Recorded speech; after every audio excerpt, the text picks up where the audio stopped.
একাত্তরে আমরা দেখেছি যে পাক হানাদাররা দরজায় ঠক ঠক করতো এবং জিজ্ঞেস করতো যে মুক্তি আছে কিনা।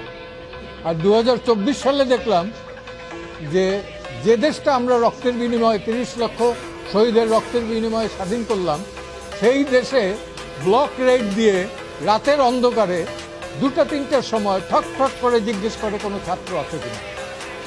যদি থাকে তাহলে আবার মোবাইলটা চেক করে। রাস্তাঘাটেও এটা করে। কোন আইনের বলে করে, কোন অধিকার বলে করে? মোবাইল চেক করার রাইট তো কারো নাই। It is absolutely personal affair.